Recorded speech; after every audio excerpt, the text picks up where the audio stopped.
Share market से पैसे तो हर कोई कमाना चाहता है, पर हम में से ज्यादातर लोग सिर्फ सोचते ही रह जाते हैं। पर इस वीडियो को देखने के बाद आपके सारे डाउट्स क्लियर होंगे, क्योंकि ये मार्केट सबका है बॉस।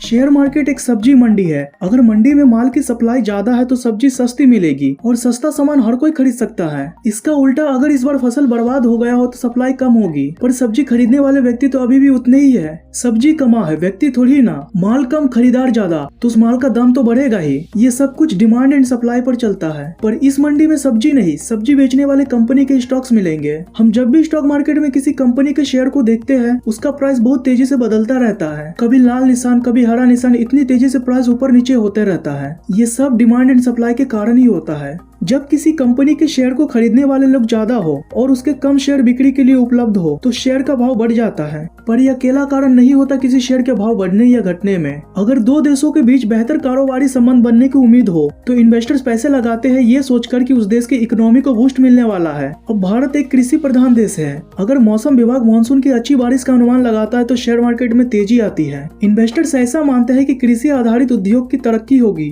जैसे कि ट्रैक्टर, खाद, बीज, कीटनाशक, एफएमसीजी सेक्टर में तेजी आएगी। इसके अलावा मार्केट में तेजी मंदी बहुत से कारणों से हो सकता है। जैसे कि आप लोगों ने कुछ दिनों पहले एक न्यूज सुना होगा कि साउथ अफ्रीका में कोविड का एक नया वेरिएंट देखने को मिला है। इस न्यूज को बाहर आते ही शेयर मार्केट धड़ाम से नीचे गिरा। एक ही दिन में सेंसेक्स 1687 पॉइंट नीचे गिर गया। इन्वेस्टर्स अपने अपने पैसे निकालने लगे। तो मार्केट में किसी भी कारण से अप्स एंड डाउन्स देखने को मिल सकता है। अगर शेयर मार्केट एक ही दिन में इतना नीचे गिर जाता है तब तो ये कभी भी क्रैश हो सकता है। फिर तो ये बहुत रिस्की लाइन है, हमारे सारे पैसे डूब सकते हैं। हाँ, अगर शेयर मार्केट से पैसे कमाने हैं तो थोड़ा रिस्क तो लेना ही पड़ेगा। वैसे भी रिस्क कहाँ नहीं है, हर जगह तो रिस्क ही रिस्क है। रास्ते से जा रहे पीछे से गाड़ी वाला उड़ा दिया, कितना बड़ा रिस्क है। लॉस हमें तभी होता है जब शेयर बेचते हैं। 5 रुपए का शेयर खरीदा ये उम्मीद में कि जब ये 10 का हो जाएगा तब इसे बेचेंगे, लेकिन 5 से घटकर 2 रुपया हो गया। अब 2 से 1 रुपया न हो जाए, इसीलिए हम 5 रुपए में खरीदा हुआ शेयर 2 रुपये में बेच देते हैं। 1 रुपया बचाने के लिए 4 रुपया का लॉस। ज्यादातर नए इन्वेस्टर्स यही करते हैं कि कम से कम 1 रुपया तो बचे।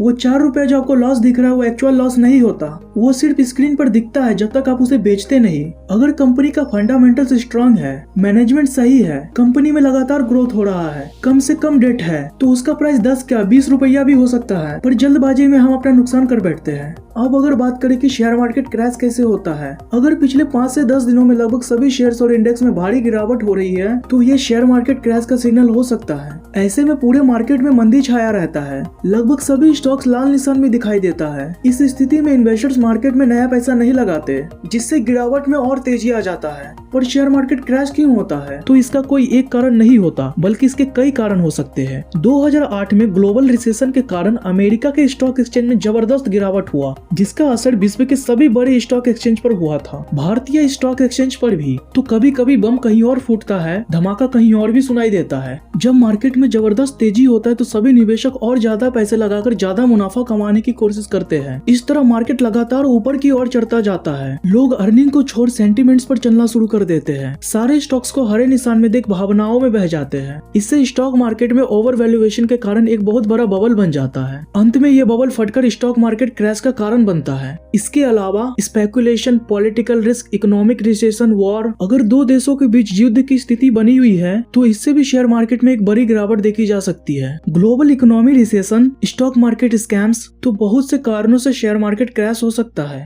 इन्वेस्टमेंट या ट्रेडिंग करने के लिए सबसे पहले आपको किसी भी एक ब्रोकरेज फर्म से डीमेट अकाउंट खुलवाना पड़ेगा। उसी में आपका ट्रेडिंग अकाउंट भी खुल जाएगा। डिलीवरी में खरीदा हुआ शेयर्स डीमेट अकाउंट में स्टोर रहता है, पर उस शेयर को खरीदने के लिए पैसे भी तो चाहिए, तो ट्रेडिंग अकाउंट में हम पैसे रखेंगे। अब यहाँ इक्विटी शेयर्स में कई तरीके से ट्रेड कर सकते हैं। इंट्राडे, डिलीवरी, फ्यूचर, ऑप्शंस, किसी में भी ट्रेड कर सकते हैं। इंट्राडे ट्रेडिंग का मतलब होता है एक ही दिन में शेयर को खरीदा और बेचा। प्रॉफिट और लॉस भी उसी दिन हो जाता है। सुबह 9:15 से 3:30 बजे तक मार्केट ओपन रहता है। इसी बीच में आपको शेयर खरीद कर बेचना पड़ेगा। 3:30 बजे से पहले अगर आप शेयर नहीं बेचेंगे तो आपका ब्रोकर वो शेयर बेच देगा, चाहे आपको प्रॉफिट हो या नुकसान। इसी को कहा जाता है auto square of. Intraday trading stocks, future, option, commodity किसी में भी कर सकते हैं। इंट्राडे ट्रेडिंग में ब्रोकर हमें मार्जिन देता है, जिससे हमारे ट्रेडिंग अकाउंट में जितने भी पैसे है उससे भी ज्यादा का शेयर बाय कर सकते हैं। जैसे कि किसी स्टॉक को खरीदने में हमें 5,000 रुपए लग रहा है और हमारे ट्रेडिंग अकाउंट में 1000 रुपए ही है, तो उस पर अगर ब्रोकर हमें 5 टाइम्स का मार्जिन प्रोवाइड करता है तो उस 1000 में हम 5000 तक का शेयर बाय कर सकते हैं। 1000 हमारा, 4000 ब्रोकर हमें लोन देगा। इंट्राडे ट्रेडिंग दो टाइप के होते हैं, लॉन्ग टर्म और शॉर्ट टर्म। लॉन्ग टर्म में पहले स्टॉक खरीदते हैं और उसी दिन मार्केट क्लोज होने से पहले उसे सेल करते हैं, और शॉर्ट टर्म में पहले शेयर सेल करते हैं।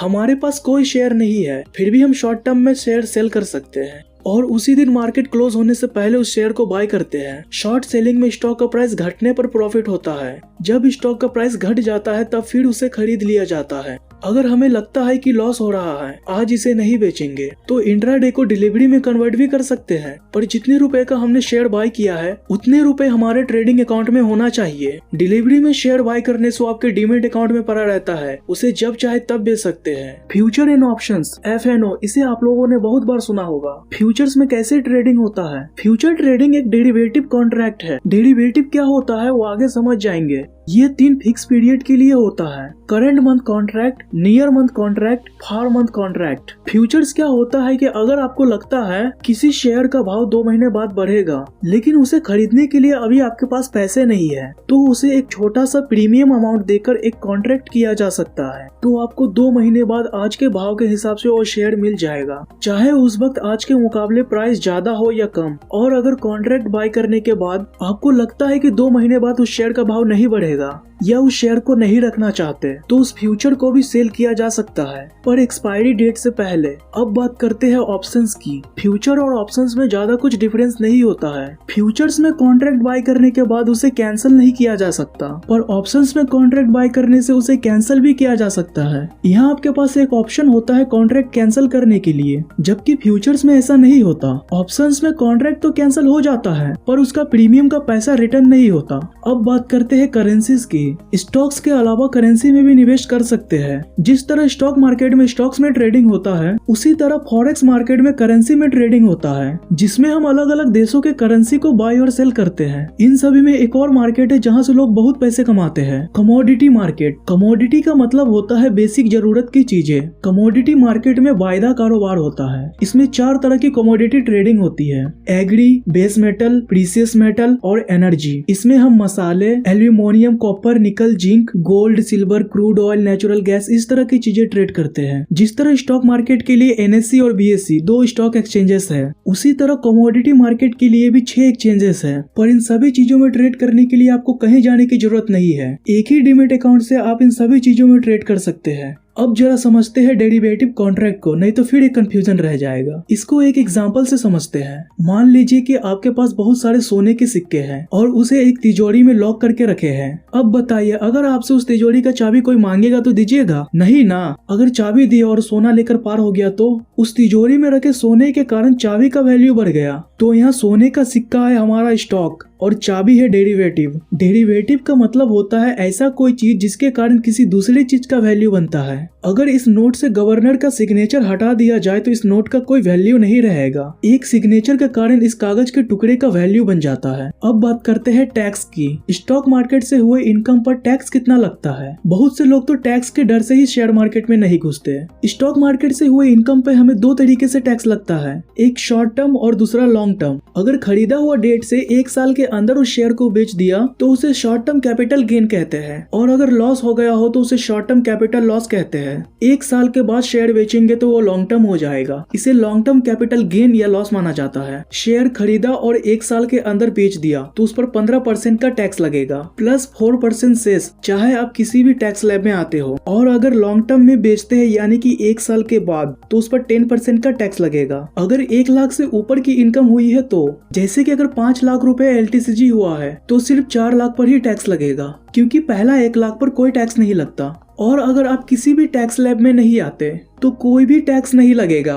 ये सब थे स्टॉक मार्केट से हुए प्रॉफिट पर लगने वाले इनकम टैक्स। पर शेयर को खरीदने बेचने के सारे चार्जेस तो हमें देने ही होंगे। इसमें कई तरह के चार्जेस लगते हैं, इसीलिए डिलीवरी में कभी भी कम क्वांटिटी में शेयर्स को बाई नहीं करना चाहिए, क्योंकि आप 1-2 शेयर खरीदेंगे जिसमें 10 से 20 रुपए का प्रॉफिट होगा। इससे ज्यादा तो हमारा एक अकेला DP चार्ज ही लग जाता है। DP का मतलब होता है डिपोजिटरी पार्टिसिपेंट। इंडिया में 2 ही डिपोजिटरी है, एक CDSL, दूसरा NSDL। यही हमें डीमेट अकाउंट प्रोवाइड करवाते हैं। जब हम किसी शेयर को डिलीवरी में बाय करते हैं तो इन दोनों में से किसी एक डिपॉजिटरी में हमारा शेयर डिपॉजिट होता है। ये एक तरह से शेयर्स को रखने के लिए दो बड़ा बड़ा गोडाउन्स है। जब शेयर बाय करते हैं तब डिपॉजिटरी कोई चार्ज नहीं लेता, लेकिन जब शेयर बेचेंगे तब ये अपना चार्ज काट लेगा।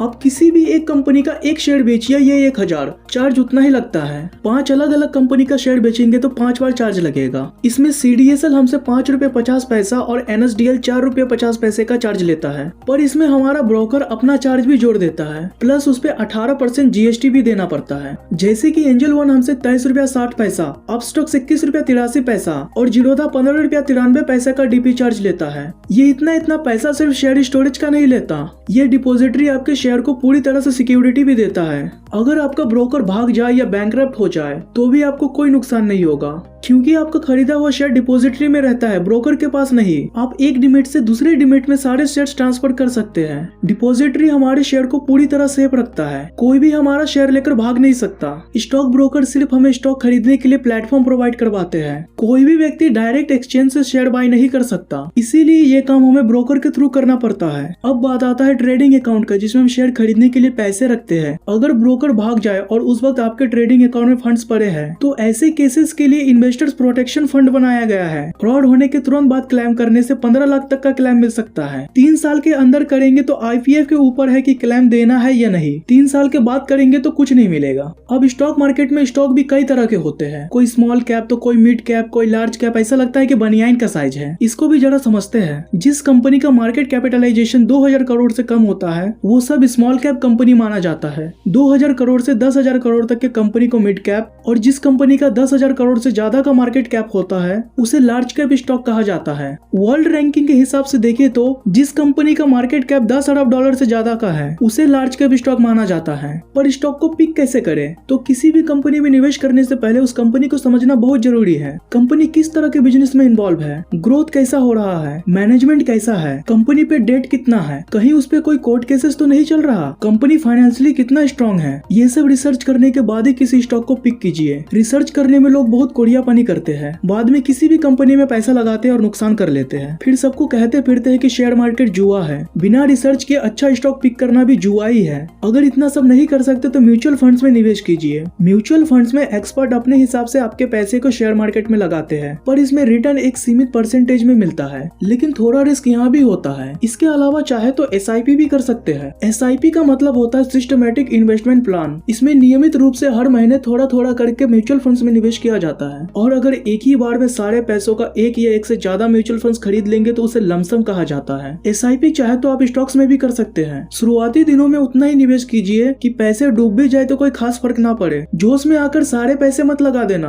वैसे भी स्कैम 1992 देखने के बाद सबको लगता है कि वो भी एक स्कैम कर सकता है। स्कैम